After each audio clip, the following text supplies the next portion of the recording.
Mama to a human, the galactic air filtration systems hummed their usual rhythm through the corridors of Zanara Prime Academy. But today, that sound seemed unusually loud in the oppressive silence. 300 cadets from 47 different species stood frozen in the grand amphitheater, their various sensory organs fixed on the impossible scene unfolding before them. Elsa Chen knelt on the polished obsidian floor, her human frame looking impossibly fragile next to the creature that had just spoken. The Vraxian cub, barely 6 months old but already the size of an earth lion, pressed its massive scaled head against her shoulder. Its 6 eyes, each glowing with bioluminescent intensity, blinked in sequence as it repeated the word that had shocked the entire assembly into stillness. Mama. Commander Thexlar, a towering Xanthari whose species had ruled the Galactic Council for 3 millennia, felt his crest flatten in disbelief. In his 200 years overseeing the Academy, he had never witnessed anything like this. Vraxians were apex predators, evolved on a death world where the gravity alone would crush most species. They were conquerors, warriors, the enforcers of galactic law. They did not bond. They certainly did not call soft, weak humans by parental names. "This is irregular," Thexler finally managed, his translator struggling with the tremor in his voice. Leo Martinez stood 3 meters away, his hand instinctively moving toward the plasma pistol at his hip, before he forced himself to relax. As Elsa's partner in the human integration program, he'd seen her do remarkable things over the past year at the Academy. She had a gift for reading alien body language, for finding common ground where others saw only differences. But this was something else entirely.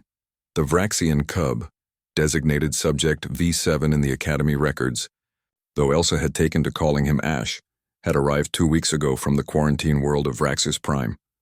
His entire clutch had been orphaned when their mother died defending their nest from a rival pack. Standard protocol dictated that orphaned Vraxian cubs be raised in isolation chambers, their aggressive instincts carefully controlled through neural dampeners until they reached maturity. Elsa had objected. "Immediately, you're traumatizing him," she'd argued in front of the entire xenobiology faculty. "He's not a weapon. He's a frightened child who just lost his mother." The faculty had laughed. Vraxians didn't feel fear. They didn't feel loss. They were driven purely by territorial instinct and the need to dominate. Every study, every paper, every centuries-old protocol confirmed this truth. But Elsa had pulled up something from humanity's own database. Old Earth research on creatures called crocodiles, wolves, even great white sharks. Predators that, despite their fearsome nature, showed complex social behaviors and, in some cases, even bonded with humans. "Let me try," she'd said. "1 week. If there's no improvement, I'll accept your protocols." Thexlar had agreed, mostly to prove the stubborn human wrong. Now, watching Ash nuzzle against Elsa's neck with a rumbling purr that Vraxian supposedly couldn't produce, the commander wasn't sure what to think. Leo had been there from the beginning, watching Elsa work her inexplicable magic. She hadn't tried to dominate Ash or show fear. Instead, she'd brought him food by hand, sat beside his containment field for hours, speaking in soft tones about nothing and everything. She'd played him recordings of Earth animals, shown him videos of human families, shared her own memories through the Academy's neural interface. Every predator was once someone's baby, she'd told Leo one night, exhausted after another day with Ash. Even the scariest ones. The breakthrough had come 3 days ago. Ash had injured his forelimb on a jagged piece of his containment unit, a deep gash that bled the thick copper-based blood of his species.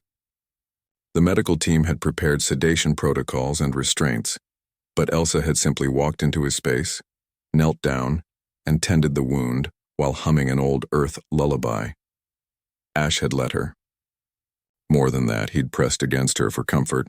Now, in front of the entire Academy, the cub demonstrated what humanity had known for millennia, that nurture could transcend nature, that bonds could form across the most unlikely divides. "Mama," Ash said again, and this time his translator rendered the word in perfect galactic standard. A Tyrellian cadet in the front row made a chirping sound of distress. "But this contradicts everything we know about Vraxian psychology. They're solitary by nature, incapable of—" "Maybe you don't know everything," Leo interrupted, surprised by the force in his own voice. He stepped forward, placing himself between the cadets and Elsa. "Maybe humanity's spent enough time studying predators, including ourselves, to recognize that intelligence and emotion aren't mutually exclusive from instinct. Elsa finally stood and Ash followed.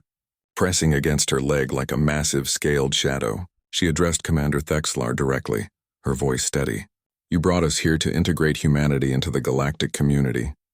You wanted to understand what we could offer. Well, here it is. We've survived everything our world threw at us: ice ages, predators, plagues, ourselves. We learned to domesticate wolves into dogs, to raise orphaned animals, to find family in the most unexpected places. She placed her hand on Ash's head, and the cub's eyes half closed in contentment. You see a weapon that needs to be controlled. We see a person who needs to be loved. The silence stretched for another heartbeat, then another. Finally, Thexler's crest rose, a sign of respect among his people. Perhaps, he said slowly, the galaxy has much to learn from humanity after all. As the cadets began to murmur and the spell of silence broke, Leo caught Elsa's eye and grinned. She smiled back, tired but triumphant, while Ash purred contentedly at her side. The Academy would never be quite the same, and perhaps, Leo thought, neither would the galaxy's understanding of what it meant to be strong.